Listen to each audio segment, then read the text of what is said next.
Recording. What's up, guys, and welcome to another episode of Learn to Play. We're going to take a look at the round of 8 IEM qualifiers, or not qualifiers, the IEM from the World Championship. And we're on the, I don't know if I said it already, round of 8. We already did the round of 16. There are 2 parts that should be on YouTube right now. So let's jump into it and get it going. Oh, wrong one. So let's start off with Hero versus... How do you say this? I don't even know. Byong. It's like boong boong, byong boong, something like that. It's a TVP. So as always, we're going to cycle through this. And again, we're putting statements out there of who should win based on the build orders, who should win based on like what's going on in the game. And if what our assumptions were or what we thought was going to happen didn't happen, we give attributive causes, and then based on those attributive causes, we start to slightly alter and adjust what we think of what these players are capable of. So for example, in this position, I think like CC first against a Nexus first, or a Gateway and then into Nexus into Blinkstalkers. I think Terran should be able to deal with this very, very easily because the CC first gives you enough minerals and gas to be able to pump out enough units, and then from there you should be able to deflect any of the shenanigans that happen. So we're gonna find out if that's true. Let's find out. eBay. Okay. Okay. Interesting. Okay, so you go Stim Factory, then +1, then double on that. 3 gases. What are we seeing on the other side? Blinkstalker into Dark Templars, of course. Been seeing that a lot more often. And look at this, missile turret is going up. Missile turret already up here. Should be a pretty large tell. Okay. Wow, pretty cool Widow Mine right there. I like that. Definitely like that Widow Mine. This Dark Templar just has no clue what to do. So this is what Puck did to us. Man, it's so brutal that... So what are the capabilities? I think that Terran should be able to do damage against their opponent. But Photon Overcharge, maybe not. Maybe Photon Overcharge is going to be... Okay, I thought there was no Photon Overcharge. Okay, Photon Overcharge should be able to be enough? No? Okay. Rallied over. He's just tanking the damage. This is 1 medevac, by the way. And he's able to kill it. Wow. Impressive. Holy crap. So let's take a look at that timing of when he's pushing out. This is a standard timing. So when they go Dark Templars, they're really not getting the Colossus all that early.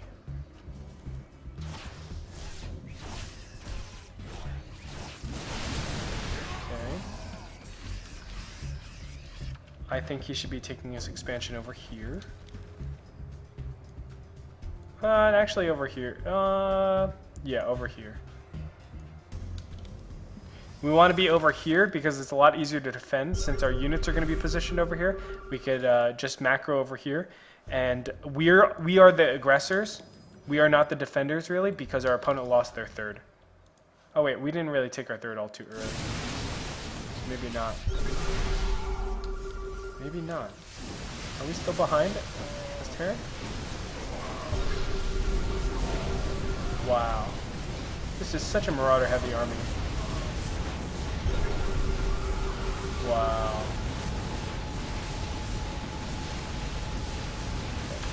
Let's take a look back. Obviously Terran wins here. So Hero's big problem is his sentry count. He doesn't have sentries. Which is kind of weird for Hero. Oh, he knows though. He's like, shit. That's a lot of stuff. Okay. I actually do not agree with his Guardian Shield. Triple Force Shield is a lot more important than Guardian Shield at the point. Okay, let's see how Terran enters here because I'm always a little bitch when I enter. So let's take a look at Terran's point of view. Okay, so real quick, he's entering in a line. See, this is what makes me back off immediately.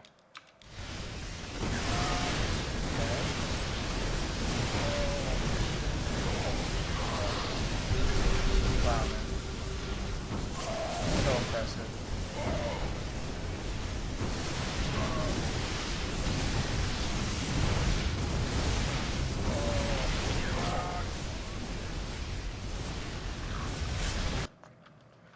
The speed in which he's making his decisions are incredible. You can see there are actually small adjustments. So real quick, watch this shot.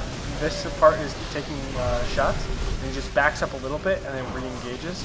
That's to make the Colossus go to something else, and then they're going to stay alive. That way he doesn't burst down the single amount of units, switches target, and then goes forward. So the units that pull back are the same units that go forward. Really interesting micro there.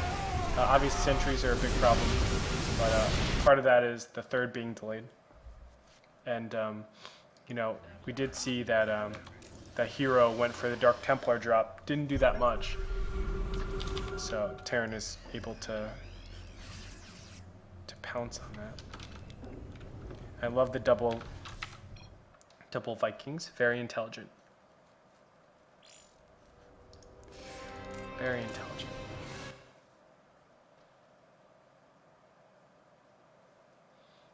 Be young. Okay. Be young. Thank you guys.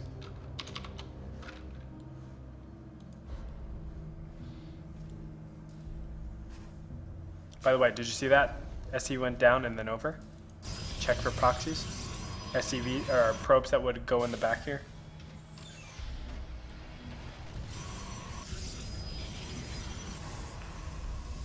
This is probably going to be Twilight. Yeah.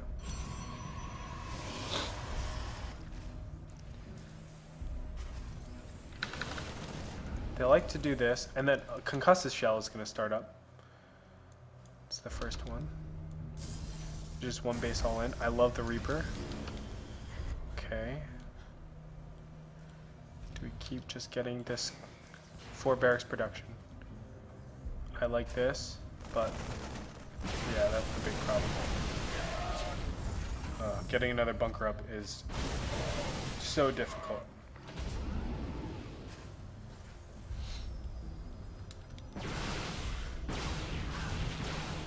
Is this game? Yeah, looks it. This is so sick, man. So much damage being done.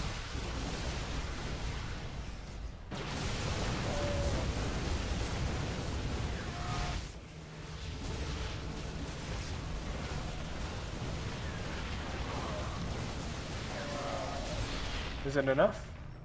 It's like he's barely holding on. The good thing about Byung is he's been able to maintain his Marauder count, and he got combat shields. Oh wow, that's actually really good.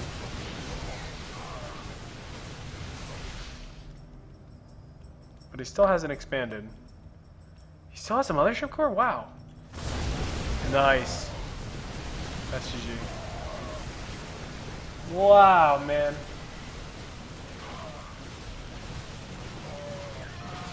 Makes it look so tough to deal.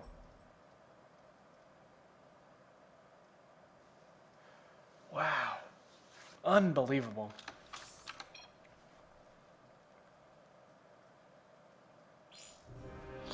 Unbelievable. Yeah, Blink is really good on that map. I wouldn't say OP, but it's definitely very good. Okay, so it's 1-1 in this series. I mean, we did see, like, you know, Terran could have done things a little bit better, but not that much better. I thought, for all intents and purposes, that was a pretty well defend.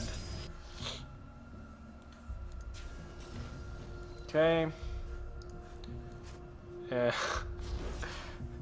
And a win is handed to our friend Byung.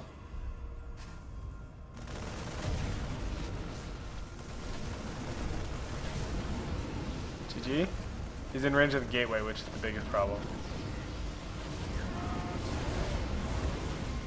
Okay. Build order win. Nexus first against.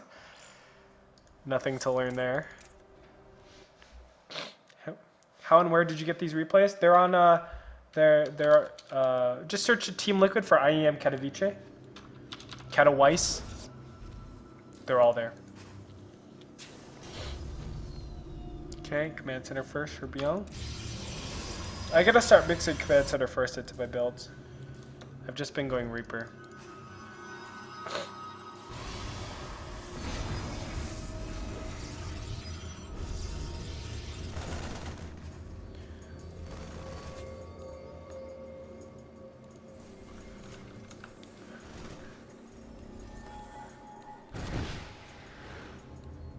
Factory? He's forgotten his factory? Oh, he's doing a different order. It's really weird. Okay, let's take a look at this. This is a much different game. So before he went factory and then, but he's actually pushing out with these Marines. What made him say, let's push out with these Marines? I'm not sure.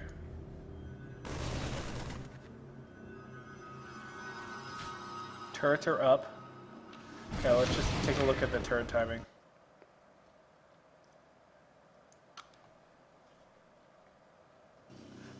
So he's getting at like 5:15. Wow, that's super early. I didn't realize you needed that early. I was like a full minute behind. I guess not 5:15. Yeah, 5:15. Wow. Oh yeah, lines up. Oh wait. Okay. So he scouts out and sees what this is. He doesn't even see it.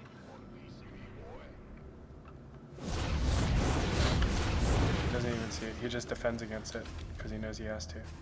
Interesting. So he cuts Marines a little bit here. It's hard to afford everything. And then he supply caps into this, and then pressures at the same time.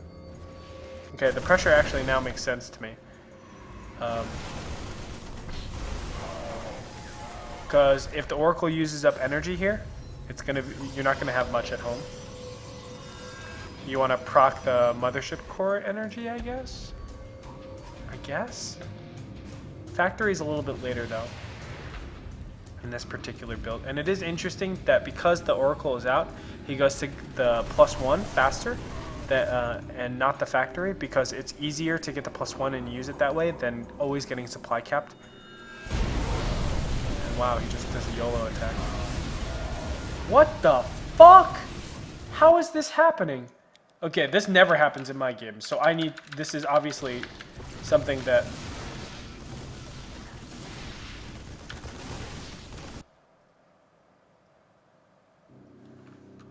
So he pushes out again to proc another one of these. But this is successful. 930. Pushed out with 4 Marauders and a pack of Marines. Okay. Now he's pushing out because, and he's also getting Widow Mines and not that. Oh my god. So this actually makes it so hard to take a third base for Protoss because they have no more photon overcharges. So Protoss need to rely now on what's it called? On just units to defend their like main base and their third base and stuff like that.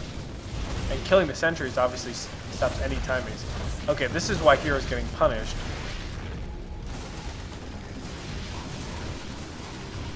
This is like GG right here.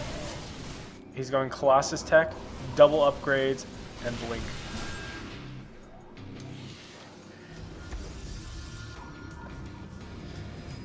Incredible.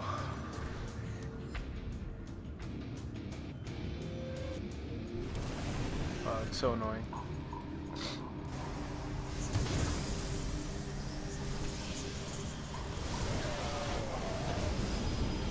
I did a pretty huge YOLO attack there.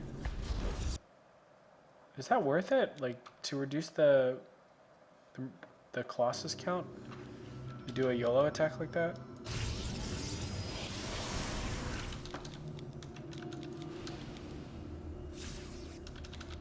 What is he doing?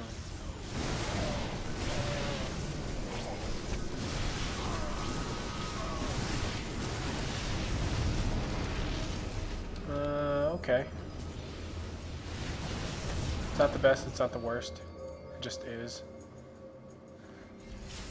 It's a lot of units. By the way, you notice the rallies of these Terrans these days, they're much, much different. They're actually inside the base. I think it's because of those, the reason why he does that is because of the drops that, you know, I was dying to against Puck. I need to start doing that.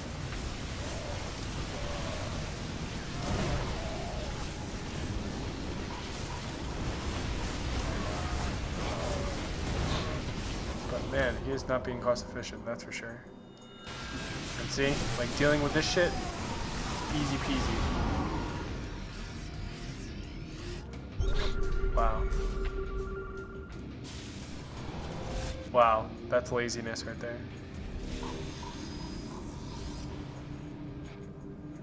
Holy moly. So I think Terran should be able to stop this. Or Terran should go for the counterattack base trade and just win. Because he has this third base for so long. So we'll see. He does have 2-2 against 1-1, I believe. Yeah, 2-2 against 1-1. So Terran's been pretty all in. They're going to just go for the base trade. Okay.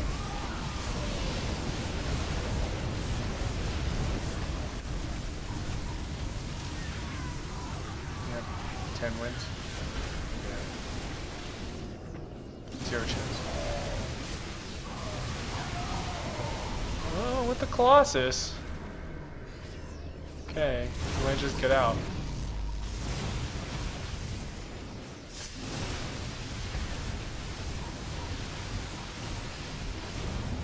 Okay. Kind of crazy. I think, yeah, Terran definitely has the advantage here. Okay, yeah, with the Widow Mines. How does this go on for 2 more minutes?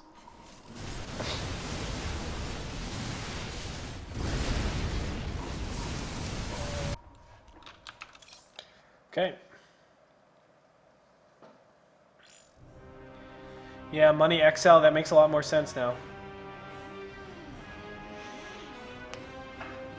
Very greedy of Hero. Hi Lupa, how's it going? And that's it. Okay, let's take a look at Zest Innovation. This will be a great series. Maybe innovation can help me out.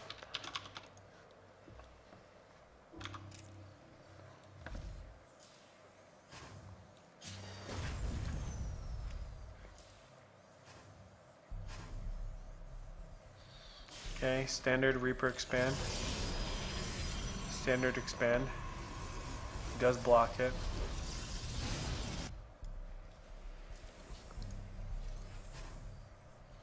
Goes factory after.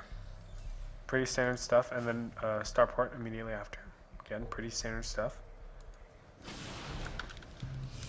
3 stalkers out for Zest. I think that's correct. And a dark shrine. Wow. Wow! Game's over? Basically. So the problem with this, the reason why I think this is game over is because once you do something like this, okay, actually, that works out pretty nicely. Once you do something like that,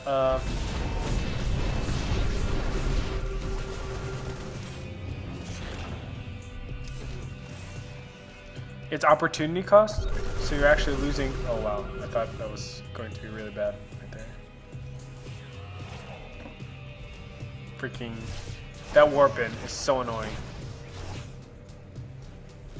It's the most frustrating warp in ever.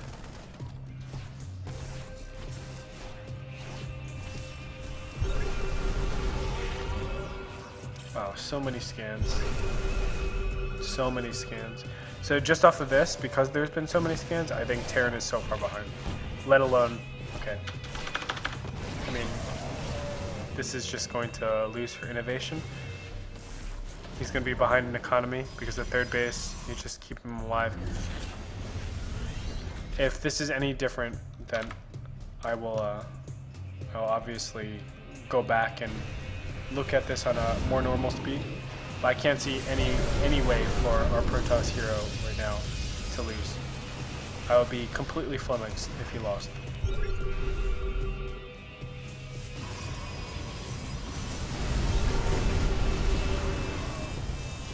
Okay, it's all formality, for sure. Protoss is never losing this game. 0%. Protoss is never losing this game.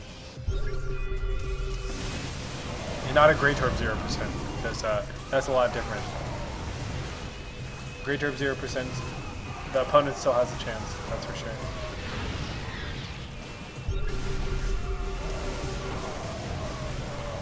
Yeah, okay. Obviously, just DT's catching innovation off guard. From there, Zest is able to just crush. Nothing of importance to build order loss. Innovation tried to be tricky with taking the command center on the top left-hand corner. He wasn't being. When you're greedy like that, you're not making turrets, right? It doesn't make sense to say like, oh, let's get turrets up and bunkers up, and also get our command center. No, you make it look. When you play greedy, and that's it. You say, okay, I'm just going to lose to build orders. And if I die, I die. Or if I fall behind, I fall behind. Because, you know, I'm hoping that my opponent doesn't do anything, like, too high aggressive. Reaper expand, pretty standard, into double gas. Okay, how does he deal with double gas? He goes to our second barracks. And he sees the Twilight Council. Okay. Oh my god. Oh my god. Is innovation already really far behind? Oh my god. I think innovation's already really far behind.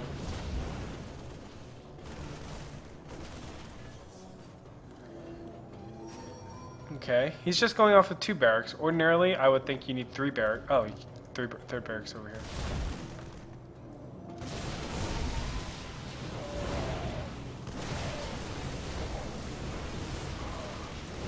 Oh, Mushroom Core died.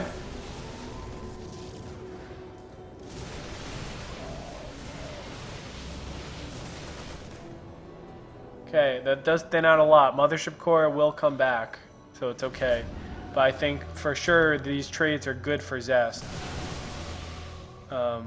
Because you thin out the field. Well, it doesn't look like it. This is a pretty big army. Combat Shield is coming up. So the reason why I thought it was good for Zest is because the more trades you have, the better it is.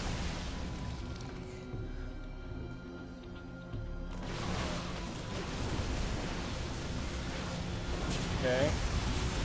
Same spot. But this has been roaring. How does he get out of this? Recall. Okay. Income is 20. Wow. Wow, this is a pretty easy defense so far.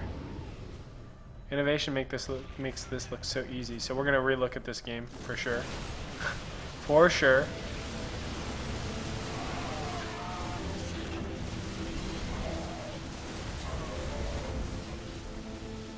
Okay, wow, I thought for sure Innovation was gonna lose this.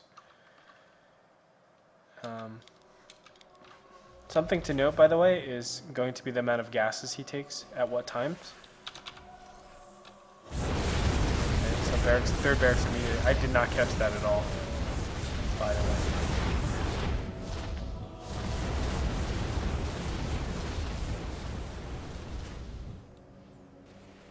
Okay, concussive shell and marines. Just straight up production. Only on 1 gas this whole time.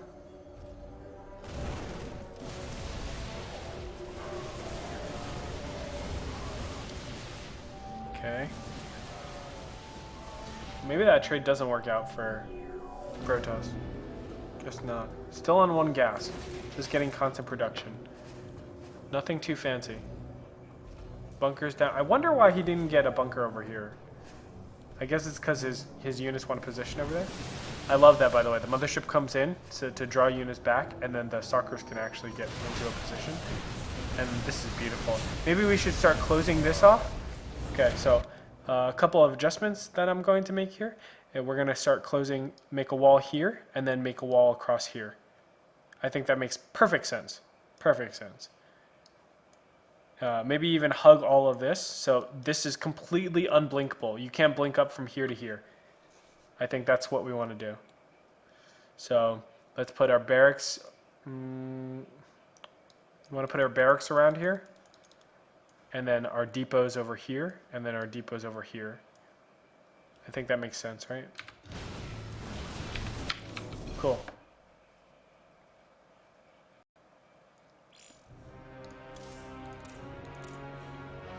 Nice clean play by Innovation, although we know how this works out for Innovation at the end.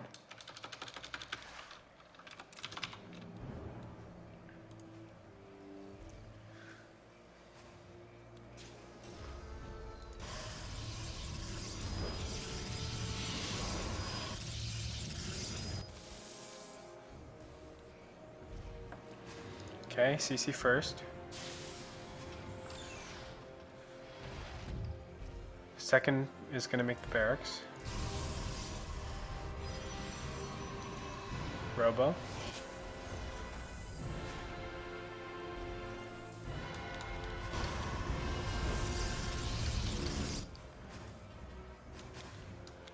Check that out. So 6 Marines and then all the Marines over here. I like. Interesting turret placement. Okay. Third base coming out from Protoss really quickly. And it's this Colossus drop. Let's see how well it does. Let's see. Standard times, medevacs are about to come out. Interesting. Wow. How do I deal with this? How the fuck do I deal with this?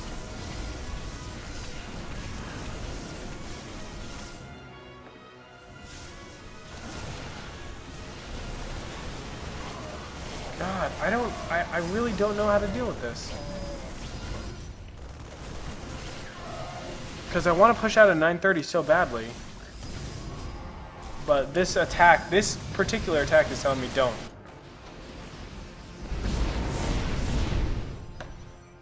And the third base is just being taken. So Innovation is just behind. Wow, man, this Colossus attack is such a clever build. It's what Puck did to me as well. And it just wrecked me.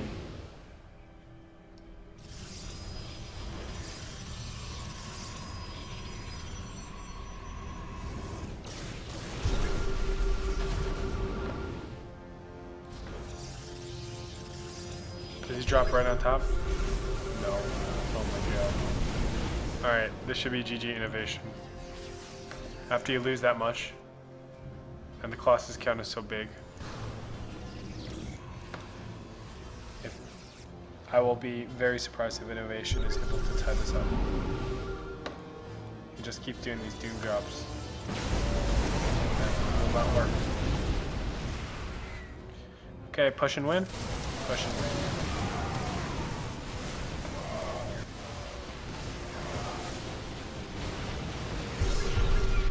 I feel your pain, Innovation. I feel your pain. Oh my god. I feel your pain so badly. Okay, how am I gonna tackle this? If I'm going TC first, like, let's go in Innovation shoes now. Like, he knows that it's a robo. Okay, so we know it's a robo. We need to redefine the ranges. There's two main things. Normally when I'm up against a robo, the number one thing I'm worried about is like a 12-minute timing. But I'm never, ever, ever worried about a freaking three Zealot plus Colossus drop into my back. When, let's be honest, the what's it called? The Colossus is able to face up against mainly Marines. Especially me. So I need more Marauders. probably need more Marauders in my composition when I know I'm up against a Robo timing. I have to realize that against Robo, there could be this quick drop like what Puck does, and there could be a quick Colossus drop plus. Because look at this, like this is the timing for Terran to go out onto the map.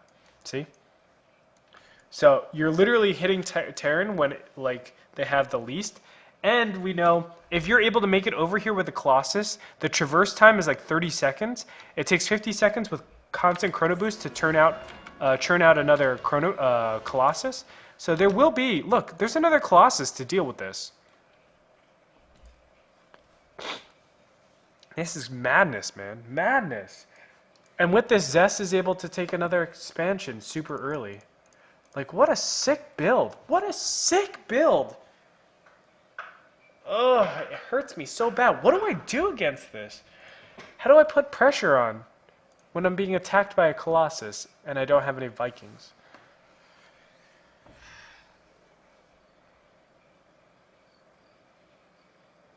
Does anybody have any solutions here? I really don't know how to tackle this.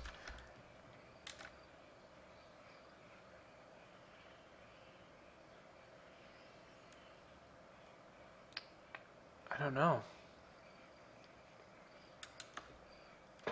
Like, I can't see a comprehensive build coming out from Terran. Like, so the number one thing.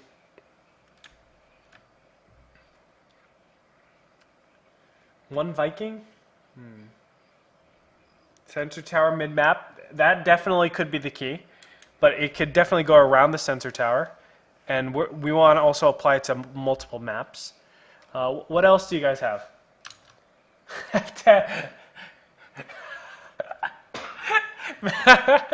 Vaz Warrior? F10M. Okay, well, Viking would completely destroy the original timing, wouldn't it? Yes, it would, but that means you're giving up a lot. Okay, so if I get a Viking and a medevac out of here instead of two medevacs, yes, I'll have the Viking to deal with this type of pressure. However, I only have a one medevac drop, so I don't really have a lot of capabilities. But you might be onto something. It might be a medevac and a Viking, and then the Viking goes over to the right-hand side and then swoops over. That definitely could be the key, just to defend against this type of attack. Yeah, Zealot Colossus equals no anti-air. But we have to realize we're giving up a lot of aggressive opportunities if we're doing something like that. So it's tough. It's definitely tough. This is a rough spot for innovation. Like, he's just taking significant losses. Look at this. And Zest, meanwhile, like, look, I didn't actually get to see how effective this drop is, but this drop can't be that effective. Like, look, there's a Colossus here, instant photon overcharge, and force fields stop him from killing one of these Colossus. And he still has to deal with this. Like, luckily he was able to deal with it, but this does nothing. So now, in this position, like, innovation is technically like 40%, 35% to win this game. The majority of the time, he does not win here.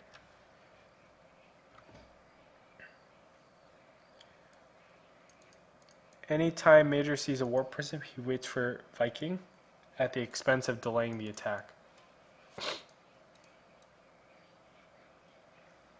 Interesting. He could have sniped it or focused it. Yeah, definitely. But we can't always count on our Marines being in position. Like, if you're telling me, oh, we need our 6 Marines to always be in position to cover our entire base, that's not going to fly with me. It's definitely not going to fly with me. So, so where did he say it? GP says, anytime Major sees a Warp Prism, he waits for his Vikings. So he goes 2 medevacs, 2 Vikings, and then he pushes out. Can you make a turret on the edge for this? Well, then you have to make turrets all along this edge, right? So it has to be like 1, 2, 3, 4. Do we really want to be throwing away 400 minerals to defend this? It's tough, man. It's tough. I'm not sure what I want. I think the medevac Viking idea is the best so far. Or the double medevac and then double Viking and then we push out. I think those are the two best options thus far. But I'm not convinced that I love them. I think, yeah, I'm not convinced that I love them. I think the 2 medevacs and then 2 Vikings is better than the 1 medevac. But nevertheless, we move on. Okay.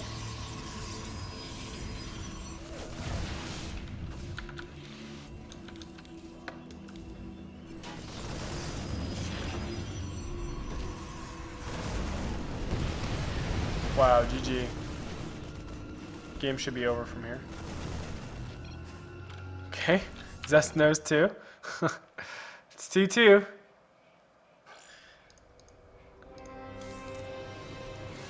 That was a nice defense, but Zest messed up.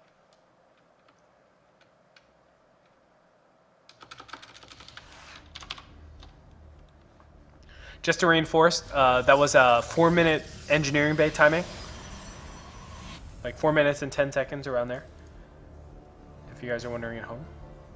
Wow, gasless fast expansion. Standard play. Zealot gets canceled. Assimilator. It goes assimilate, mothership core, assimilator, and then units and stuff. Which is what I do in my PVTs. This is going the drop.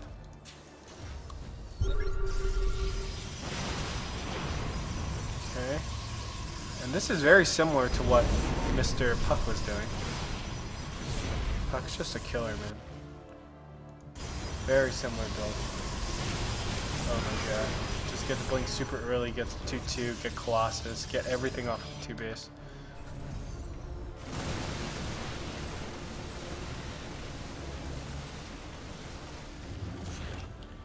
Okay.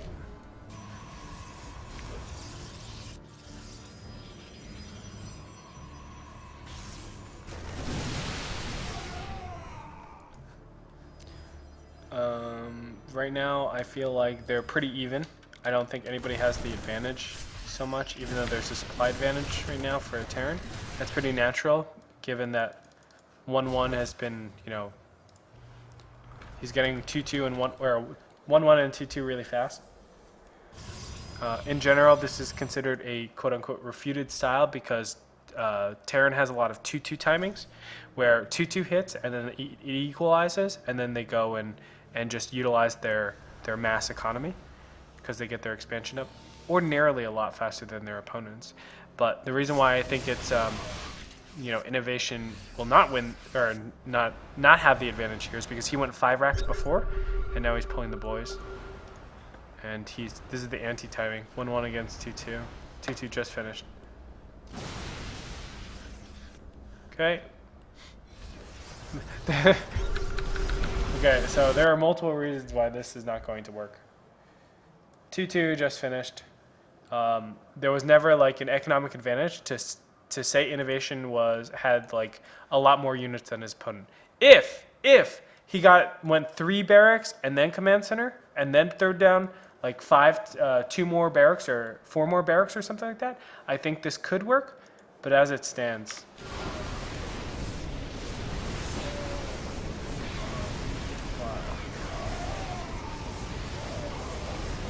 well, this looks pretty good for innovation, honestly.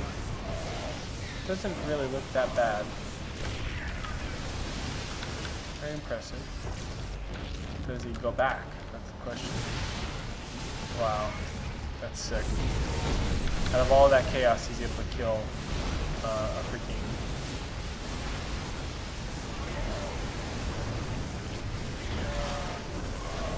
Yeah, it's still so powerful. 2-2 should take over here, though. Oh, wow. Brutal. Yeah. You should just remax in Zealots every single time. You should be able to deal with it. And then it's just the counter push, and then it's GG. And innovation's like, what? How did I die? It's because upgrades, bro. Going for this third base, I think, is incorrect. We want to just send a couple of units over to the third base, and that's it. If we send a couple of units to the third base, so if I'm redoing this, it could have worked actually.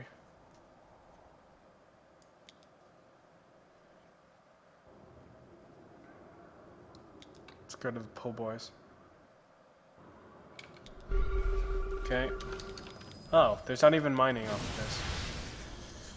This is the perfect timing.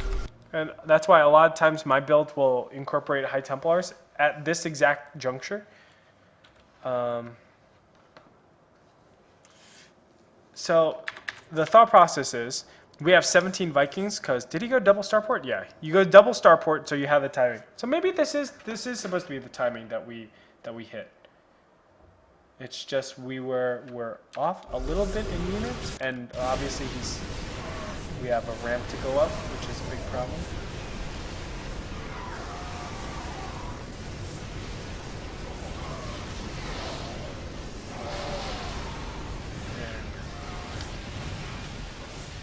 And then he lost so many Vikings there.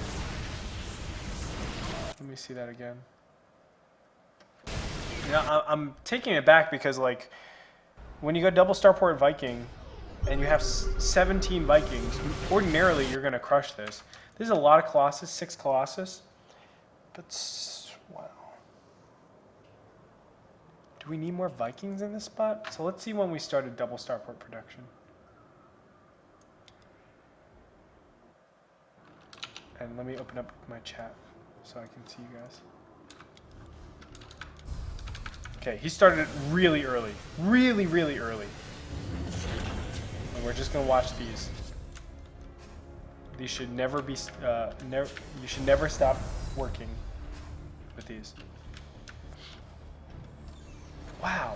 This is like the build order counter, actually. To Zest. This is the build order counter.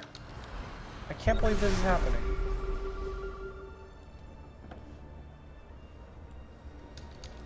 This is supposed to be the build order counter.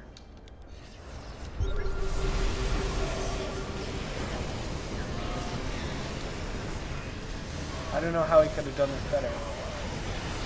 I mean, a big problem is the fact that he's going up a ramp, obviously.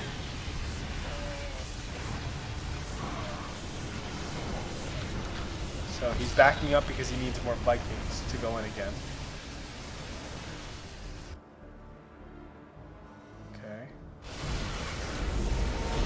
Goes in again. Time warp. Vikings attacking the wrong thing. But then just get picked off. 3 Colossus. Or 2 Colossus now. Oh man. And then they just start shredding.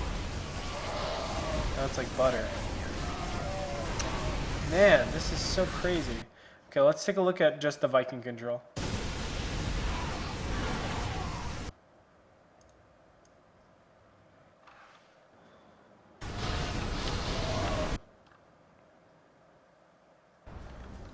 Let's take a look. Hold on, pause. Okay, let's take a look at just the Viking control. Back. Okay.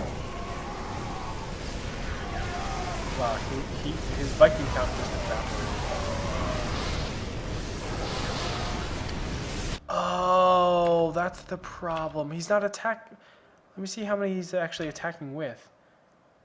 Because I did say he had like 17. He's only attacking with 15 though. Okay, that's reasonable though still. He loses his count so fast. And he's literally, all he's doing is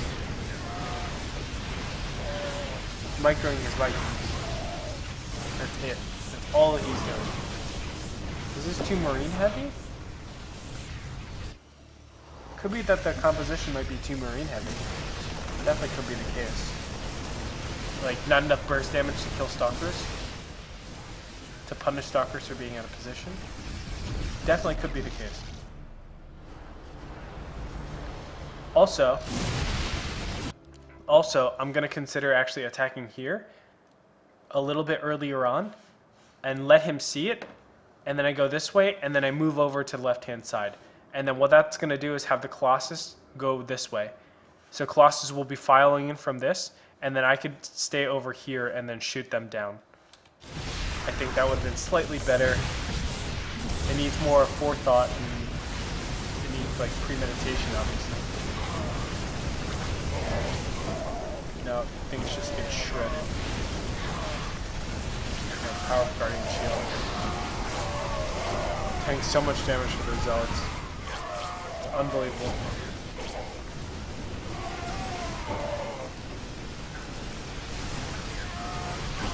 Unbelievable, man.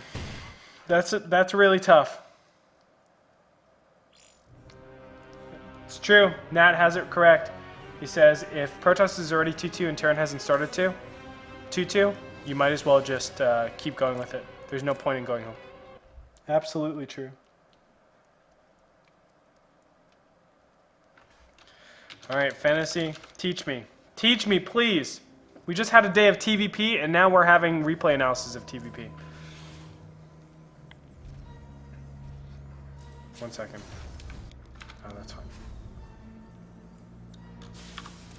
Okay.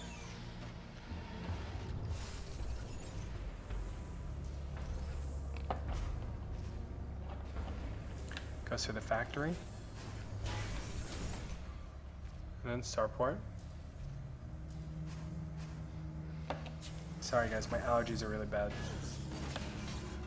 I didn't realize I got them so badly. Okay, he goes for a double mine drop. Very interesting.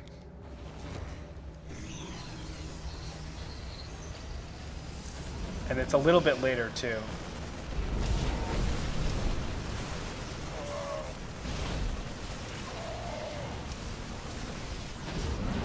Oh god.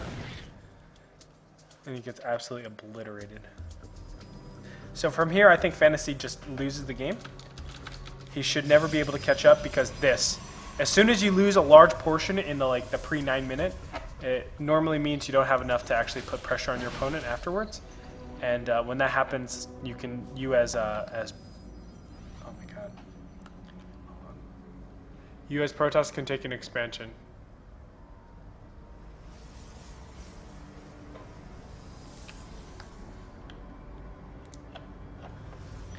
So I think fantasy, if they're just playing a macro game, and it's who can hit 200, who can hit a higher supply count faster, I think it always goes in favor of trap here. Always, 100%. Oh, right. Okay, there you go.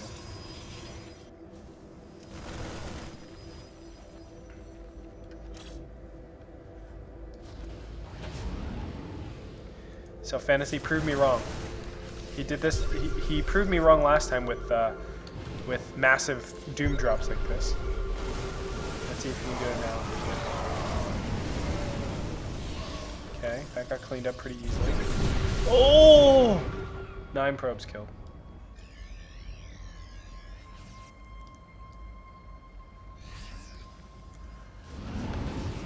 He's saying let's push out. Oh.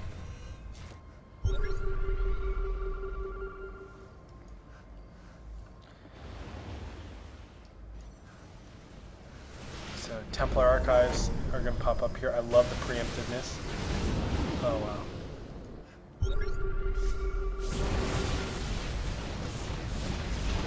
Okay. So it's a lot harder to deal with these drops now because now I could shove some High Templars in the back here and I should be able to shut it down. But Fantasy has done a good job at just keeping constant pressure, obviously. Has he gotten the composition he needs behind this though? Let's also see the barracks count. It should be at 7, 8. Is that 8? Double starport. I love the double starport. Anybody knows me, I love me my double starport. Let's look at upgrades. Looks like 2-1. Wow, Fantasy did a great job. So we're gonna relook at this game. I think he's actually he might be ahead this game. I love how he's put on the pressure.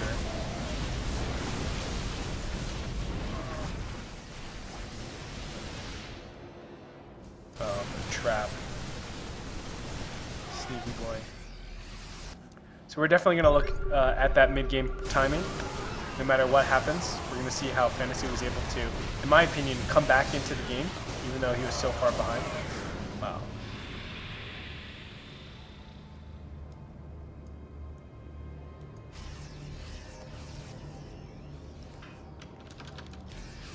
This is a great game. This is a great game. Fantasy has really good TVP, and I need to keep watching his because like I'm writing him off in a lot of these games, and he's coming back.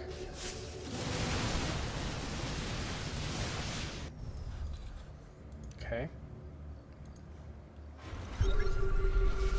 So here's the hard part. Let's look at the composition real quick. 29 Marauders, 25 Marines, 2 Ghosts. Very few Ghosts. Relying mostly on just Marine Marauder. I like to rely on a lot of Ghosts, but these Koreans, maybe they're onto something with just going Marine Marauder for you know, a huge time portion, and then just doing this, stimming forward, that kind of stuff.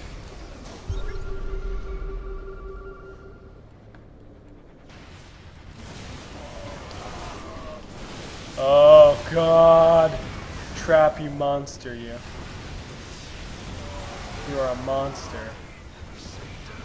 Wow, how sick, man. And that's it for fantasy. No way he can come back from that. Sorry.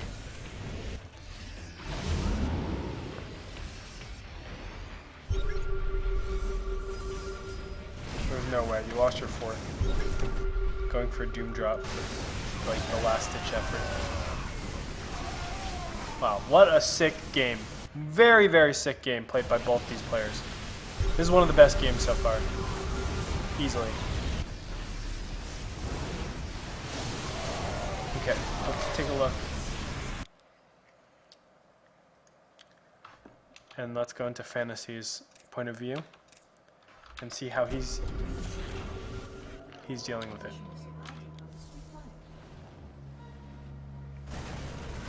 Because he's behind. But he's gotten 5 barracks before command center. And then he throws down double eBays. Oh, I'm sorry, no. He threw down a +1, an eBay and an armory.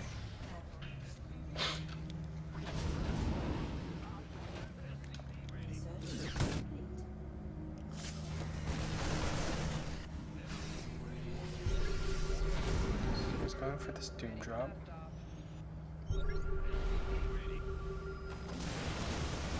This is, I would say, largely successful then.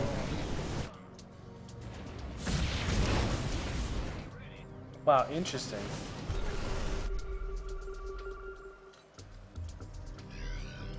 We don't mind drop from the early stages of the game.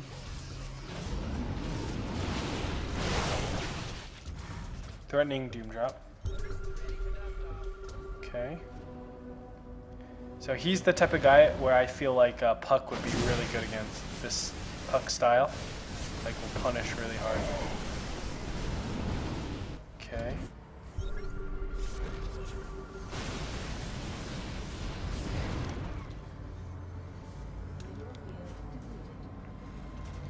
So he's just making sure, he doesn't care about the High Templars. He's just making sure he has a lot of Marines and Marauders. He's imposing his will on his opponent. Wow, that's sick. That's sick. I don't know how he was able to establish that. And he's going with a very low ghost count. Sims forward a little bit. Sims forward again.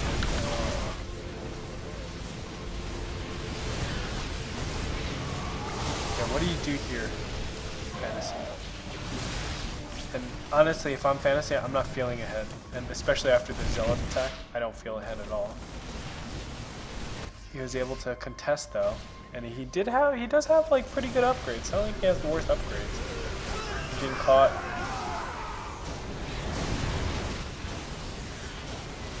Oh my god. These storms, man. If I'm eating those storms like that, I'm not feeling ahead, that's for sure. But he's ahead in supply.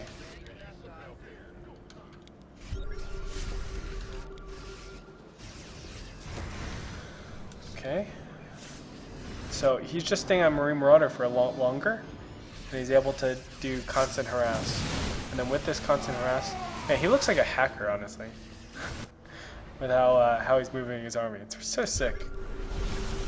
But obviously he's not hacking. He's at IEM.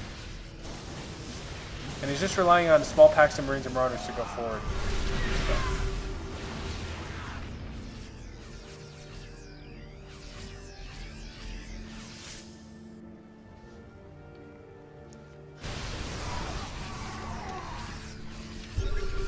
Also, sing in the middle map, obviously.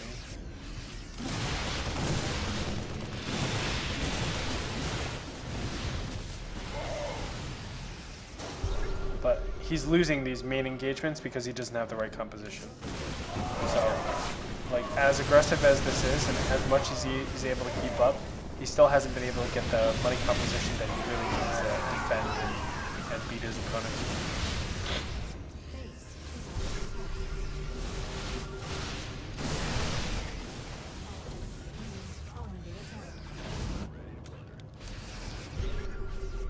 This is a desperation move, because he knows he's just going to come out. Okay. I think I can incorporate some of his style into my style. So let's go more Marauder heavy. Really focus on small counts of ghosts to deal with the High Templars rather than the large ones. Get a lot more medevacs in our composition. And just do micro wars. And then as we transition to later stages, keep the constant pressure up and be able to. Okay, so if it trades a lot, we're going to just keep expanding and doing the same thing. If it stalemates out and our opponent is too tough to actually tackle, we're going to stop at 170 supply and just get the right composition. Like Vikings and Ghosts and stuff like that.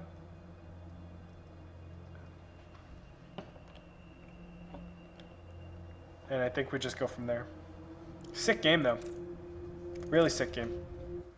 These two make a really good team for 1v1ing. Greater, do you prefer, in TVP, do you prefer Reaper FE into 3 racks or Widowmine drop? I prefer Reaper expand into, I don't like the Widowmine drop. I don't think it's consistent enough. Like the amount of, the things that happen afterwards, like I never feel like if I get a good Widowmine hit, it's because of me. Like I did a good thing. It's my opponent doing like messing up. And that's why I don't think we can count on it that often. We can never really count on it. So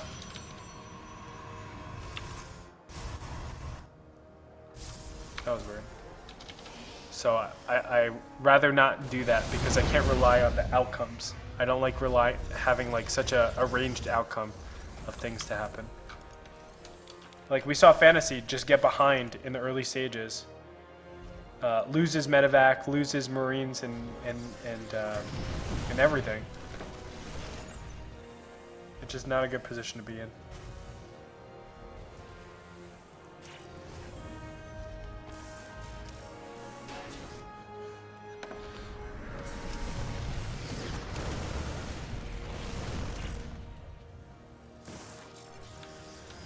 But of course, Widowmines allow you to defend against Oracles a lot easier. And I think that's why people do it.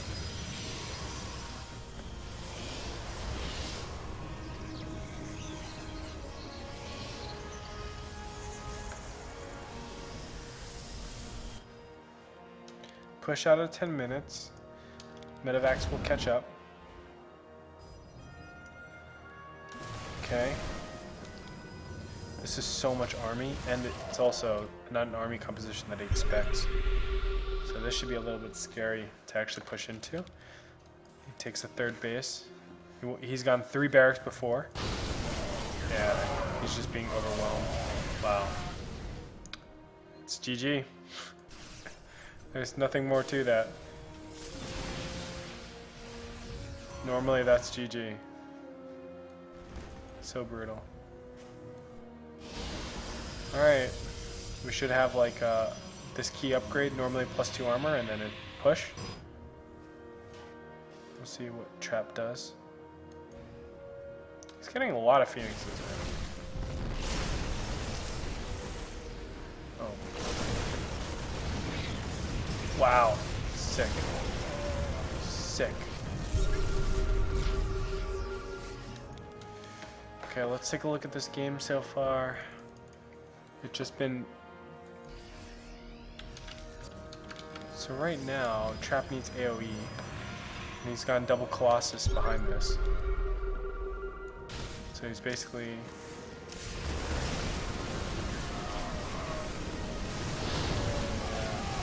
It's a composition problem.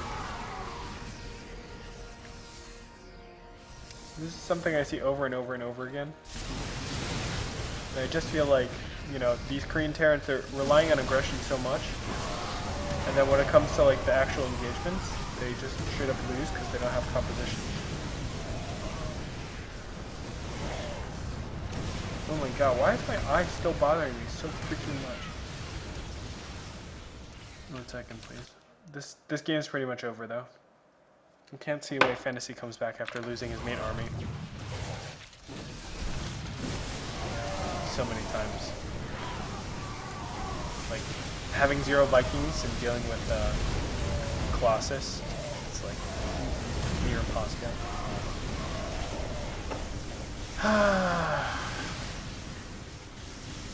Sorry, guys.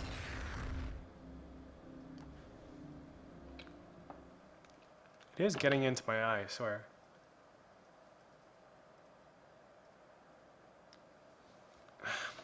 Okay, so this is a clear example of like composition problems.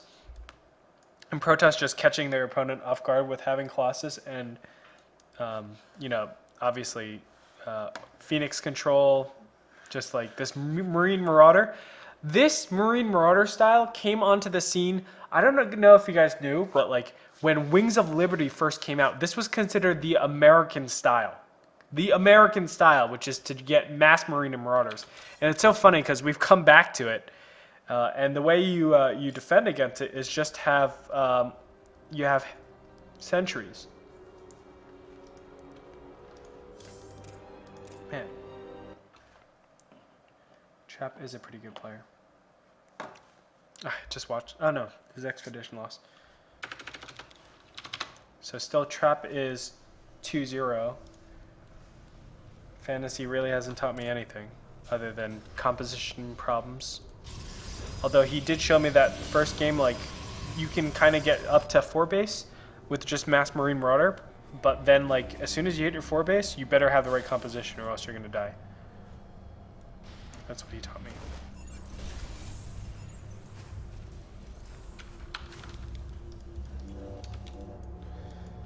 Okay, interesting. That's a little tell that Marines came up after the Reaper to begin with. Oh, there was no Reaper. I'm sorry. There was an SCV scout.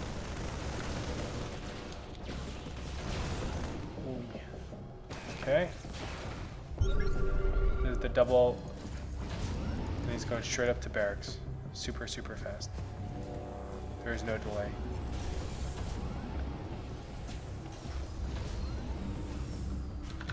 Wow, he hits a pretty high supply very fast, by the way. Fantasy? Normally you're hitting like around 78 supply at 10 minutes, and he's hitting it a little bit earlier. That means he has his production stuff out, churning stuff out a lot faster. Very interesting. I'll tell you how well that does. Not well at all. Okay.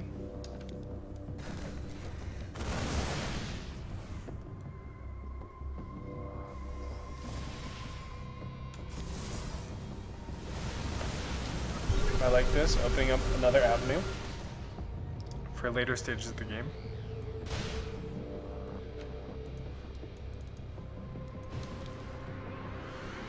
Oh my god, how sick! I love this! This is what I need to do more often. That's what I need to do for sure against Mr. Puck. Storm not ready or something? I didn't research it. Oh, no, he hasn't.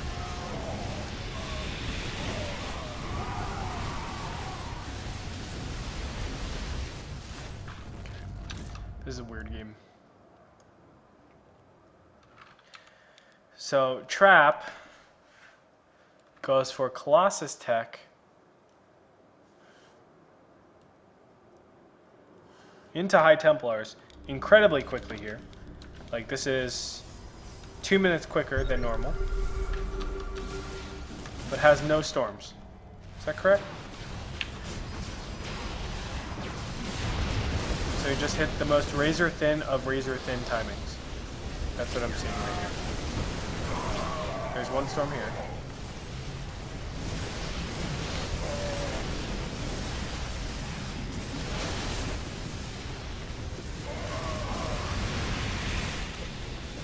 and then is able to eliminate this to stop the warp. That would have helped immensely.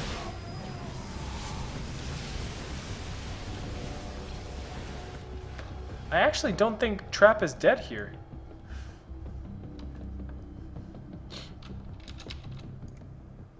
Is Trap really dead here? Units tab.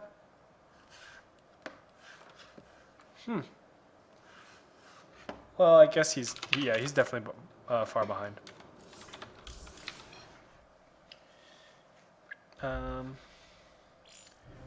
Did you go to Barcraft in Orange County a year or two ago? I think I might have a picture of you here, unless I'm thinking of someone else. No, that was me, most likely. Is that some sort of pre-storm timing?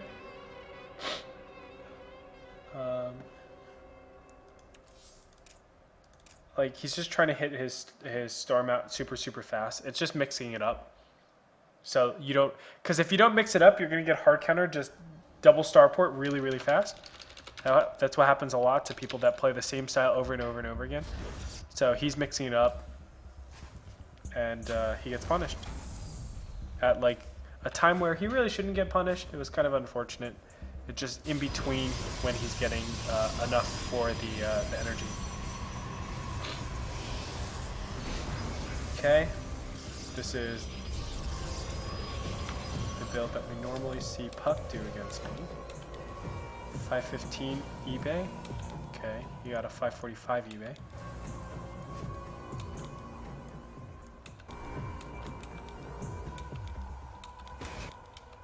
Barely in time. So we could say like 530 then. 515 was a little bit too early for, who's the last guy? The Innovation. Innovation got a 531. Scan. Very different than what Flash does. Flash is very different because he says, oh, let's have an SCV on the map at all times. He's really good about doing that. And then double Oracle.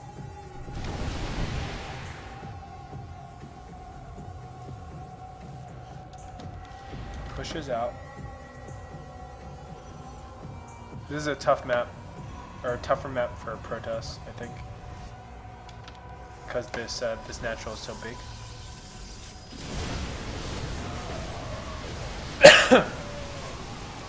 Very nice of Fantasy's part.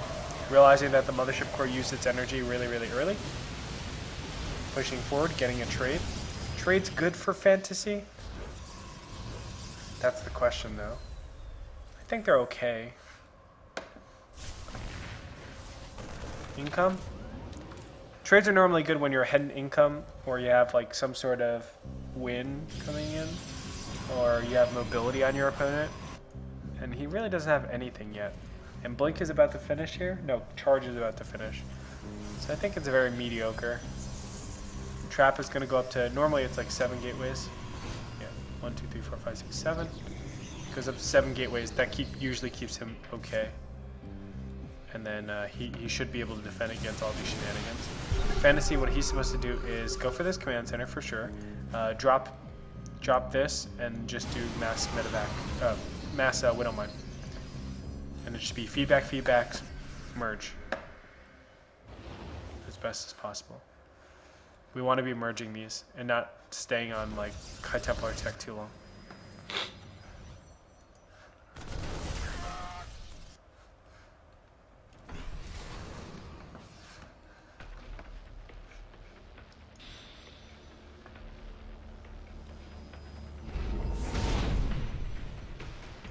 It is crazy though that Trap still is being denied an expansion. I thought for sure that he would have gotten his expansion down, but it looks like he's still saying like, I'm not going to be capable. He sees this third going down too.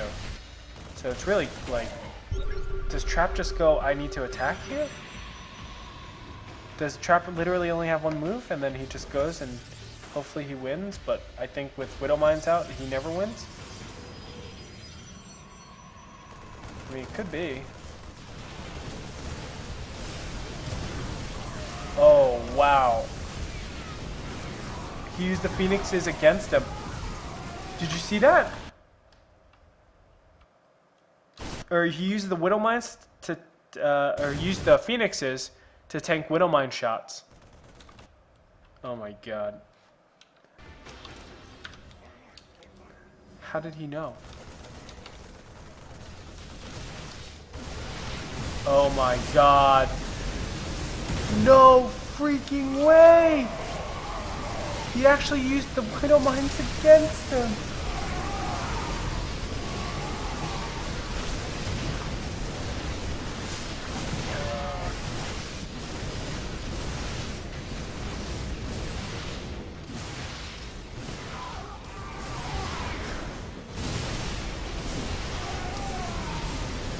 What if those are hallucinated phoenixes or something?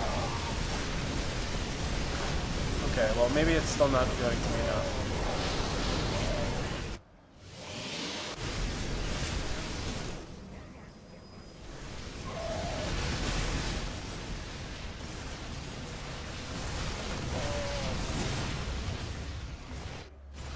Yeah, it looks like Fantasy's still able to hold on. Even with that freaking awesome Widow Mine hit, he's able to hold on. Okay. Okay. I thought so, too. Like, I was thinking, like, Fantasy should be able to hold this. There's no reason why Fantasy should lose this. And thank goodness that was the case. And I think, what's his name? Trap got, like, the absolute best engagement he ever could have. I think Trap, like, is a 0% to win this game right now. Never, ever, ever wins this game.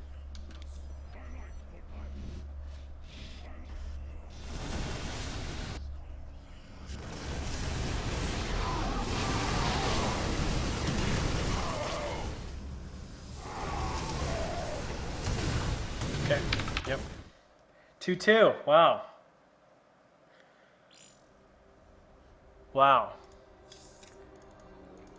Now, I have to realize that, so I don't know how I would deal with it. Do I just pop up my own Widow Mines? I think I pop up the Widow Mines. I have to. Man, these TVPs get so chaotic after mid-game. I just feel like there's so many permutations of the same thing that can happen. What's up, Blitz Dragon? What's your question? Let me actually look. Chico Barca, I already answered that.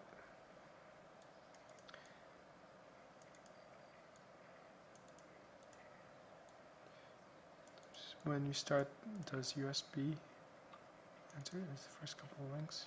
I don't understand what you guys are saying. Oh, you guys are talking about other stuff. Never mind. Okay.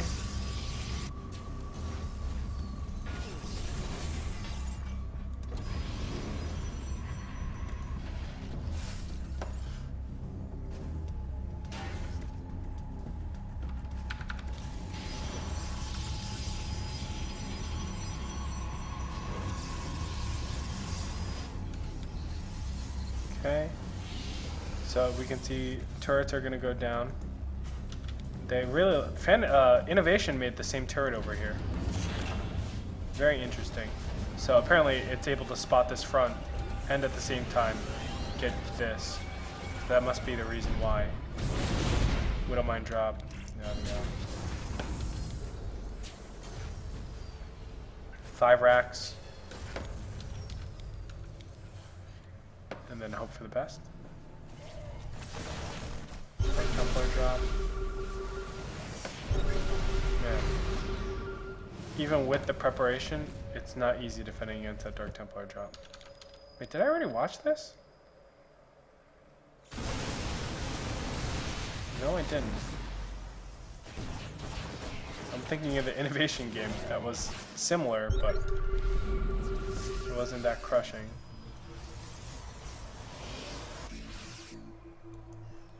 So I feel like Fantasy is actually ahead here, but the Dark Templar harass is apparently doing a good job.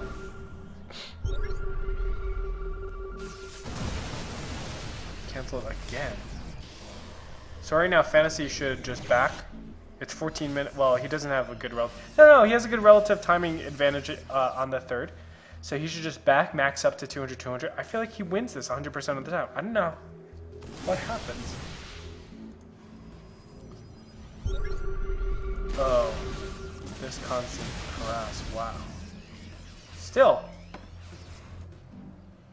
Okay, I missed some silliness happening. Yeah, Oh, it was 10 supply there. Okay.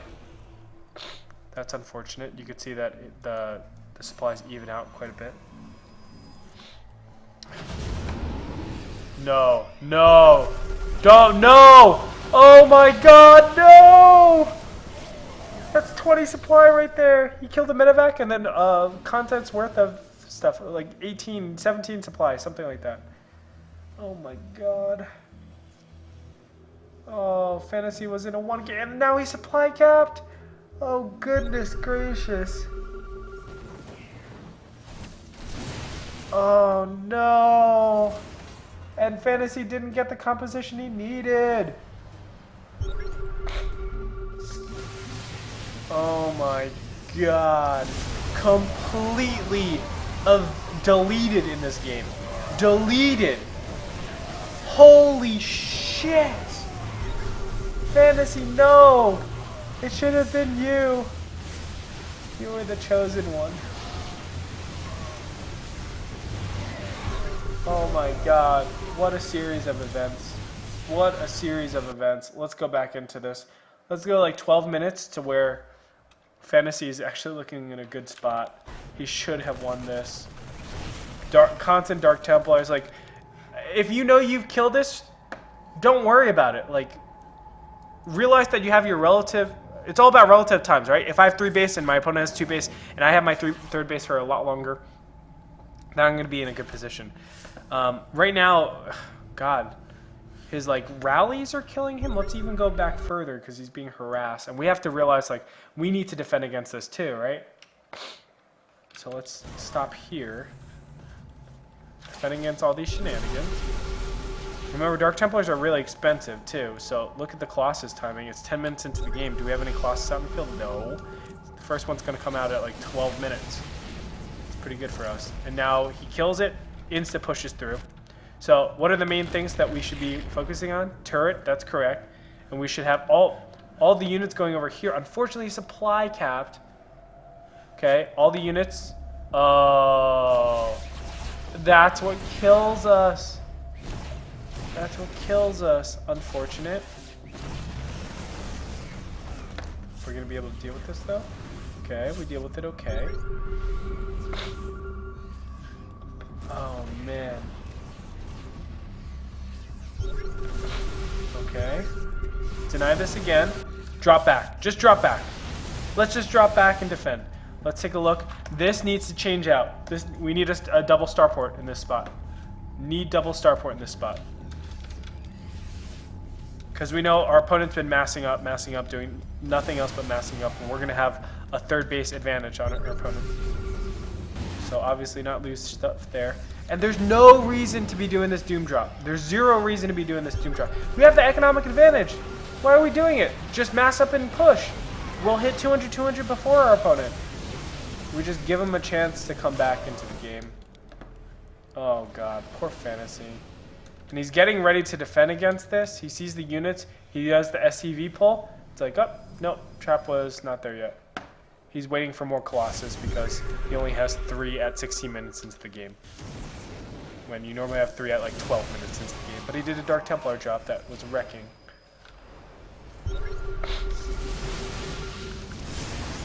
God, this is so gorgeous. So gorgeous. Not even remotely close. Man, poor Fantasy. Trap came in like a wrecking ball. Oh, it hurts so bad. Wow. 3 TVPs. And a TVZ. I actually don't know the results of this, Morrow versus Dark. But Terran's not doing too well against Protoss.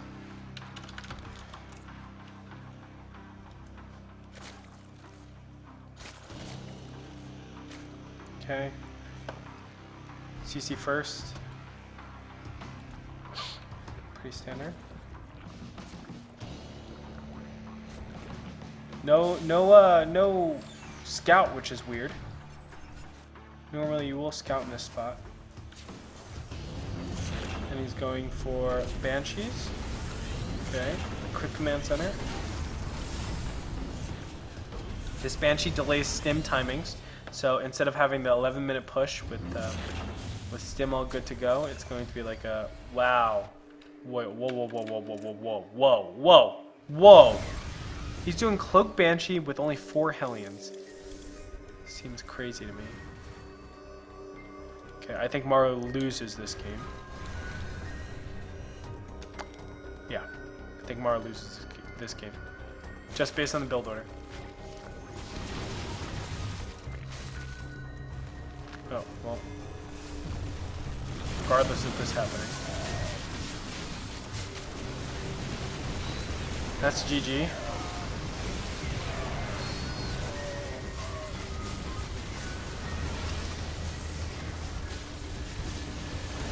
Yeah. Dark pulling out the cheese in game 1. What a bastard. Gotta remember to protect all of my base. It's just stopping that from going up. Well, that's not the way I thought he would lose. I thought he loses in economy because he invests so much into getting into Banshees, and then he's going to be able to do virtually no damage with the Banshees. And you need to do damage when you invest that much because the opportunity cost is stim, combat shields, all that stuff. So you're delaying your ability to be strong in a phase where you need to be strong.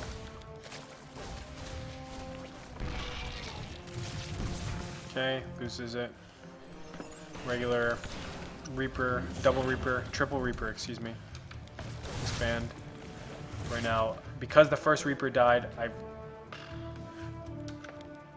I don't know what Maru's gonna do. Is this gonna be... Okay. Look, Starport again. Second gas. Okay. See how much he actually commits to this. Units. He is going additional Hellions. Okay, he stops really, really short. Again, just based on the opening. We're gonna take a look. I think the Harvester count is gonna go pretty much up to 70. And he's gonna be at like 50 or something like that, and still on 2 base. Because Cloak Banshee alone will not do enough. Yeah, something close. It looks like he's just starting mass production right now, instead of getting drones. And this is a situation where like it doesn't matter because Zerg has gotten. Okay, so this Banshee delays you. Look, okay, look. First push out, 48 seconds, 11:48. This is pro level play. So you can assume that there's very, very few mistakes. So this Banshee is delaying our push by 48 minutes or 48 seconds, and we don't have combat shields yet. 48 seconds gives our opponent about an extra, look at this, it's 40 seconds to get one of these. So he has an entire round of larva injects to defend against this, more than regular, and we don't have a lot of units. That's why I think Maru's dead. This gets defended, and then we go into standard mid-game, but Dark has an extra base over his opponent. Extra base saturated when he normally doesn't. So Dark, as long as he doesn't make mistakes, he should be able to clean all of this crap up.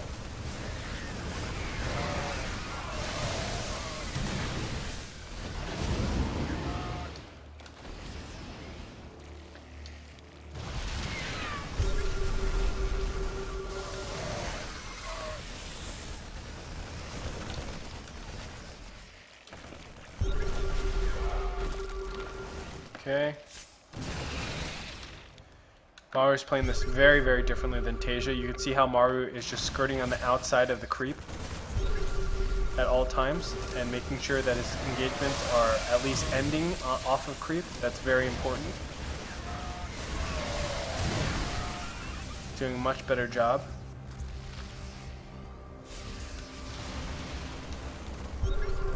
Okay, and I still feel like Maru's behind.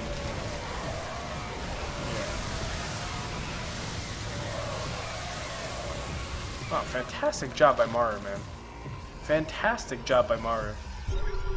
He's keeping up against a 4-base Zerg that got to 4-base pretty easily.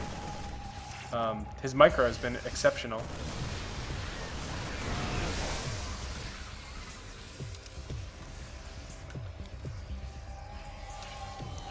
And also interesting to note that, you know, I'm the type of person that doesn't have a lot of like multi-attacks going on, and Maru isn't actually like dropping over here and dropping over here and, you know, pushing up front. He's not doing that at all. He's just getting a Thor now, which I love. It stops like the meter harass from happening. Okay.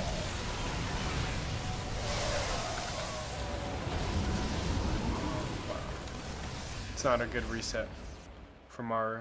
It's because of this finally. Okay, that puts Dark really, really nicely ahead. Although the 4th base is being taken by Maru. What that counterattack does is it resets just where everything is. You can see turrets running around, but even more importantly, like it allows like Zerg to just start massing up without having to constantly trade. And as you approach the higher numbers, the Marines and Marauders have very limited room to actually macro or micro.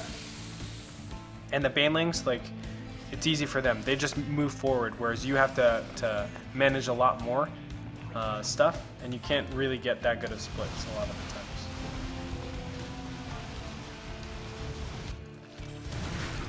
Okay, it's going to be a Baneling bust. It's a Baneling bust. Nice. And Dark wins. It's going to be one final push from Maru, and Dark wins. He makes all the Banelings, and then he just goes.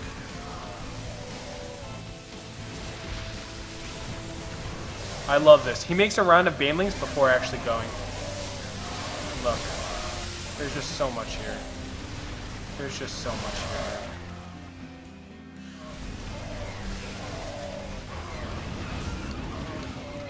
That's it. Okay. Kind of went to expectations. Just you have to do something about it a lot earlier. Just the build order doesn't line up with being able to eliminate a 4th base all too easily. You know, ordinarily you will be able to take out a 4th base right there. And Maru even had good, really good macro and micro, but the big problem was like the 4th was already set up. It was already mining. And all Dark had to do was that counterattack, and Maru was putting everything into it. Like, he had the rally going there and everything. Everything into it, and he still wasn't able to take down that 4th base. I don't think it's any drop problems or anything like that. Okay, Reaper expand.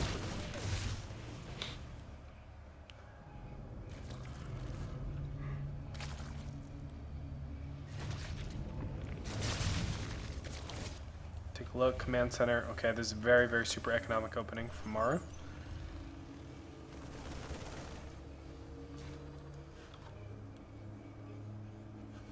Not even a bunker in front.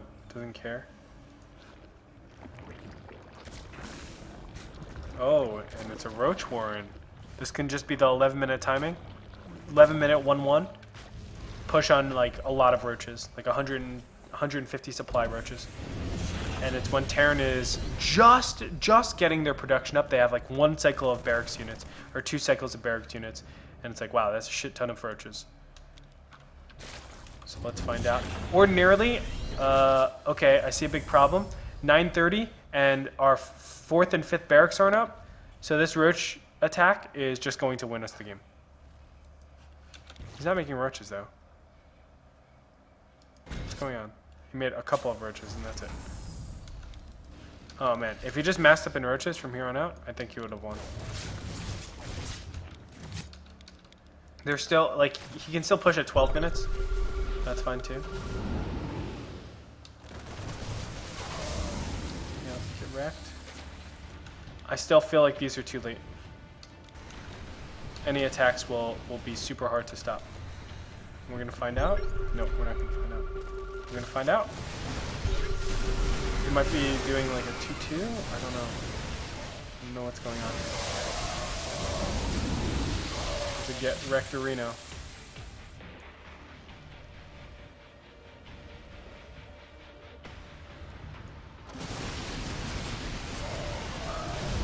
Not gonna do anything.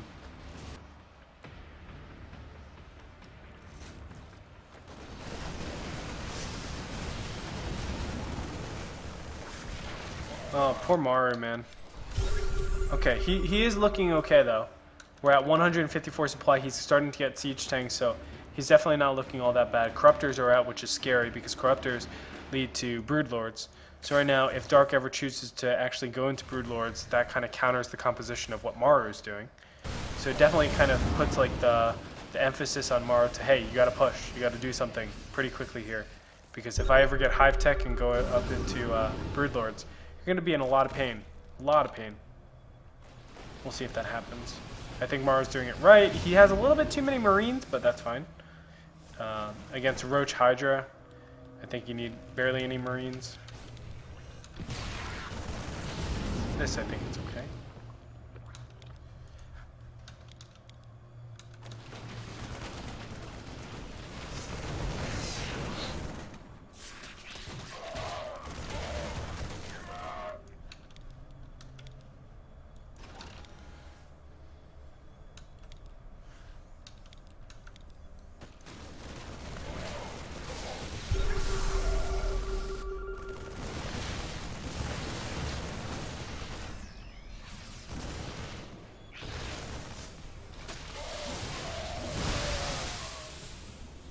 Okay.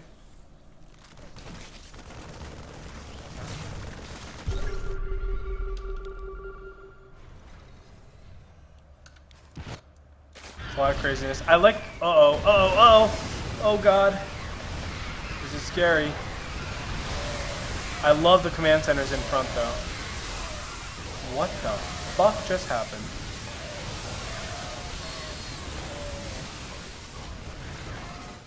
What the fuck just happened? How did Zerg say, oh, okay, that makes sense. He just killed a huge pile of units? It's not that huge. It's like 20 supply here. I guess that's enough to say like, hey, let's do it. I don't know what the trigger was to say like, hey, I think we can win the game. I have no clue, but this is terrifying to me. Terrifying. Like we have the concave, we have the AoE.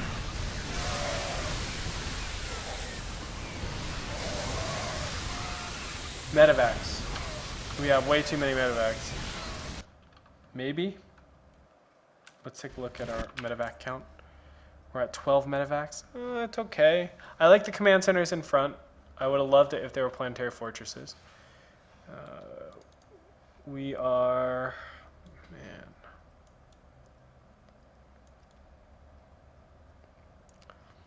It's like both players have like an equal amount of supply that's still churning out and stuff like that. And just get wrecked. So I guess we need to reestablish, like, maybe we do need bunkers here. Maybe we need widow mines in the back and stuff like that. Because this is... We just lost the engagement really, really badly. Like the one major engagement that happens in these type of games, we lost it, and now it's just going to be scrappy. We're never going to go back up to 200 again as Terran. We might even lose the game right here. Wow.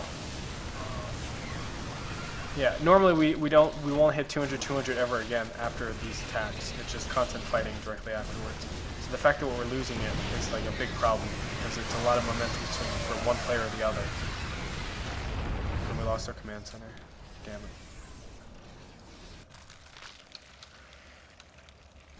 I don't know what's a good way. Like, this base is up. This base is up. I don't know what our plan is right here.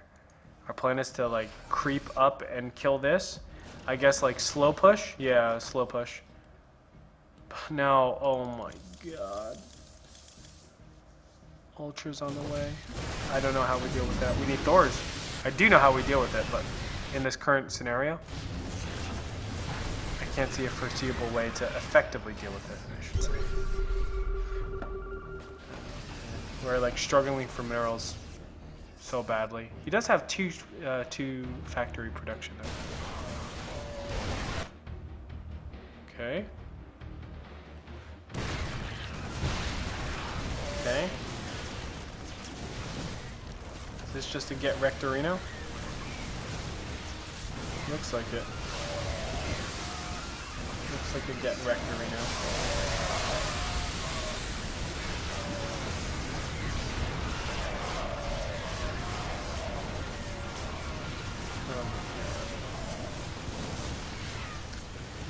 Wow, there's a lot I have to learn in this game. It's just so overwhelming. Yeah, tanks definitely not being siege in time also affects him too.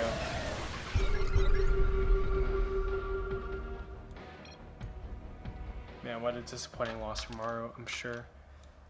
Because he's hating himself after this main engagement.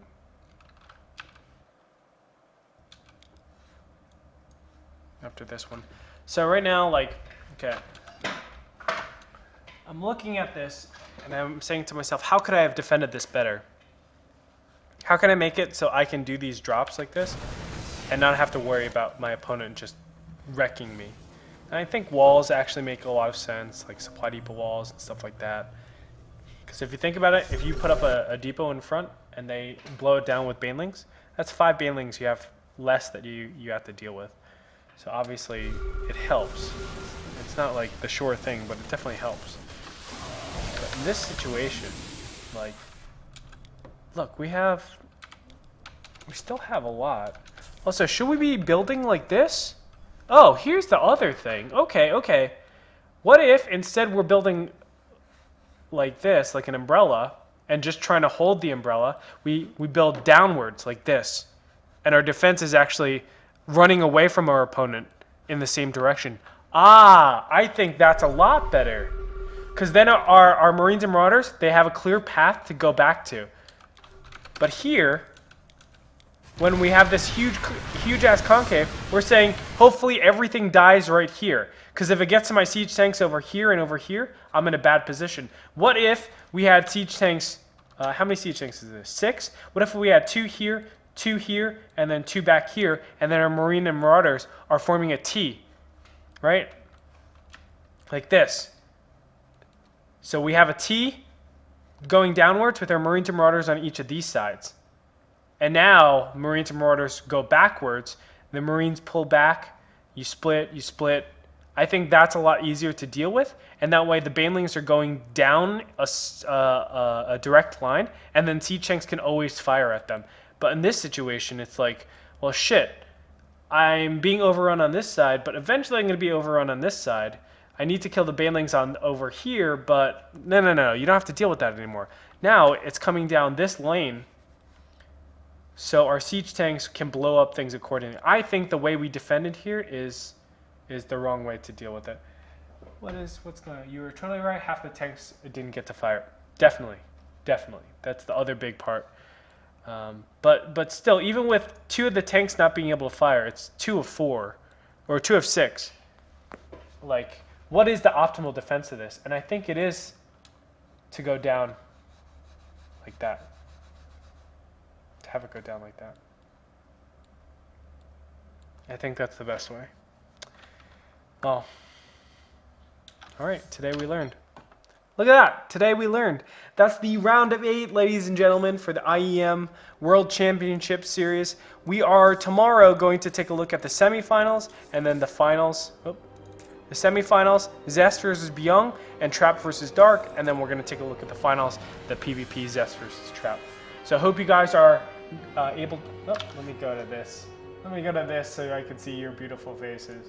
Actually, I can't, but I'm going to make it look like I can see your beautiful faces. Wow, you look so handsome and or beautiful today. Thank you guys so much for tuning in. That's going to wrap up not only the stream, but also the IEM round of 8, the quarterfinal section. I appreciate you guys staying with me for a long time. I know Puck actually wrecked me today. But one day we'll get back. We'll get back. Be sure to check out my YouTube, L2P.TV. It's down below in Twitch right now. But for those of you that are watching through Team Liquid, L2P.TV. It's going to link to my YouTube channel. Also, check me out on Twitter and Facebook. Just search Greytorp, and you will find me. Anyway, thanks so much for joining with me, guys, and I will catch you next time around. As always, oh, I forgot. As always, do what you love and love what you do. I'll catch you.